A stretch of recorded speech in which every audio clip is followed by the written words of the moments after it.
Subscribe to Padma's Kitchen and press the bell icon for more videos.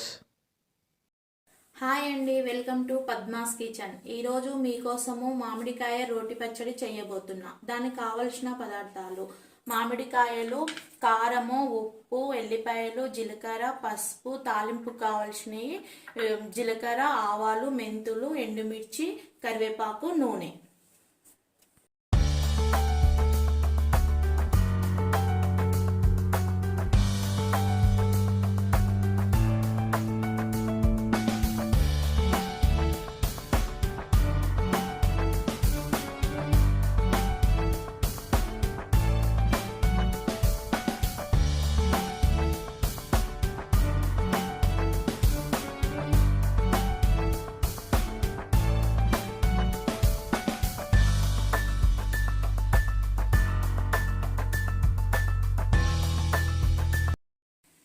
ఇట్లా ఇప్పుడు మామిడికాయలకు ఇట్లా తొక్క తీసి పెట్టుకోవాలి. పెట్టిన తర్వాత లేతగా ఉన్నాయో ముదురు ఉన్నాయో తెలియదు, ఇప్పుడు ఫస్ట్ టైం కాబట్టి చూద్దాం ఒకసారి కట్ చేసి.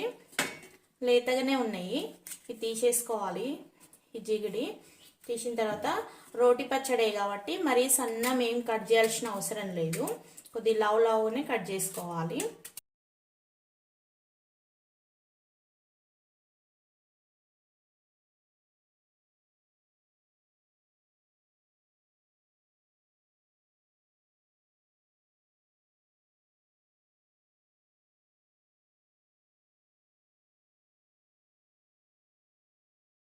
ఇట్లా మీడియం సైజ్ కట్ చేసుకుంటే సరిపోతుంది, రోట్లో కాబట్టి మంచిగానే మెదుగుతుంది.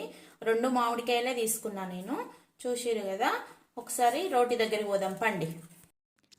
ఇప్పుడు జీలకర్ర వేద్దాము. ఎంత అంటే ఒక 1/2 టీ స్పూన్ పడుతుంది. ఇది కొంచెం కచ్చపెక్క దంచుకోవాలి.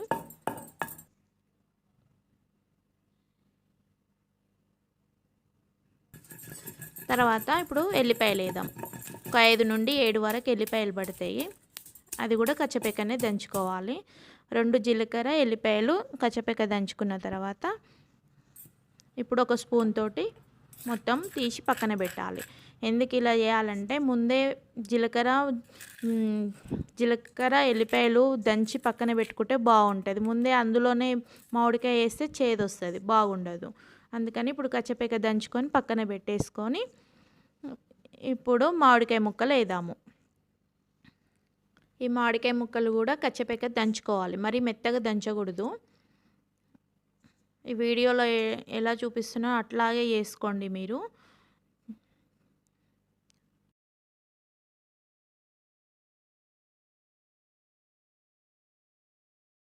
ఇట్లా కొంచెం మెత్తగా దంచుకోవాలి. ఇప్పుడు ఉప్పు వేసుకోవాలి. 1.5 టీ స్పూను, నేను చేతితోటే వేస్తున్నా. ఖచ్చితంగా 1.5 టీ స్పూనే వస్తుంది నాకు, నా చేతికి అంతే వేస్తున్నా. ఎందుకు ముందే ఉప్పు వేస్తున్నా అంటే కొంచెం మామిడికాయ ముక్కలలో ఉప్పు వేసి కొద్దిగా అట్లా దంచితే ఉప్పు పడుతుంది మంచి ముక్కలకు, టేస్ట్ బాగుంటుంది. అందుకని ముందే ఉప్పు వేసి దంచుతున్నా. ఇంత బాగా వచ్చేసింది చూసినరా. ఇప్పుడు కారం వేద్దాము. కారము 3 టీ స్పూన్స్ వస్తుంది, నేను అందాజగా వేసేస్తున్నా. 3 టీ స్పూన్ కారం వేస్తే బాగుంటుంది. మామిడికాయలు పుల్లగా ఉన్నప్పుడు కారం ఎక్కువ పడుతుంది, మామిడికాయలు చప్పగా ఉన్నప్పుడు కారం తక్కువ పడుతుంది, ఉప్పు కారము. చూసారు కదా, ఇంత మెత్తగా వచ్చేసింది.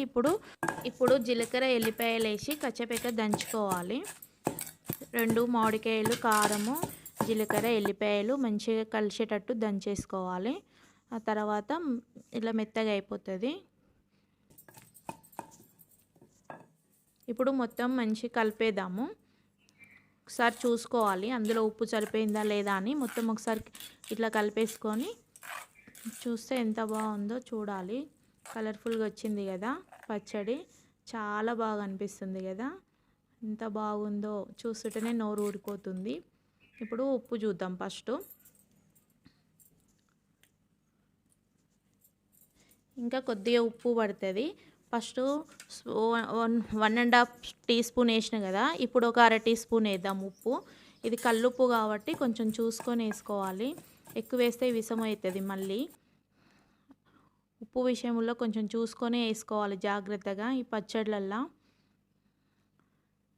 ఇప్పుడు పచ్చడి రెడీ, గిన్నెలోకి తీసేద్దాం.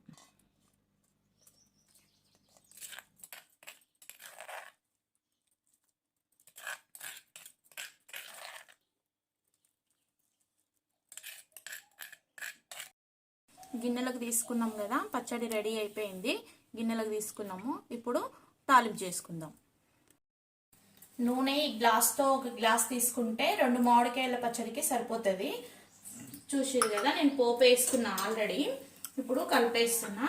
పోపులో జీలకర్ర, ఆవాలు, మెంతులు, ఒక 4 ఎండుమిర్చీలు, ఒక 4 రెమ్మలు కరివేపాకు, ఒక చిటికెడు పసుపు వేసుకుంటే చాలా బాగుంటుంది. మీరు కూడా ట్రై చేయండి మీ ఇంట్లో. ఎంత బాగుంటుందో పచ్చి మామిడికాయలతో చేసుకున్న పచ్చడి, చాలా టేస్టీగా ఉంటుంది. చూసారు కదా, కొంచెమే పచ్చడి కాబట్టి చిన్న గిన్నెలో వేసి కలుపుకుంటున్నాము.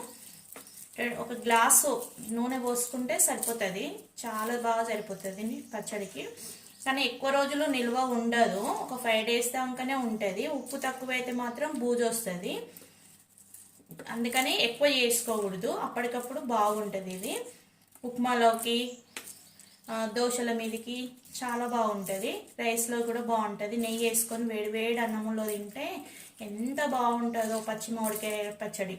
చాలా బాగుంటుంది. పైగా రోట్లో దంచినాం కాబట్టి చాలా టేస్టీగా ఉంటుంది. కంపల్సరీ ట్రై చేయండి మీ ఇంట్లో. చేసిన తర్వాత ఎలా ఉందో కామెంట్ పెట్టండి. బాయ్.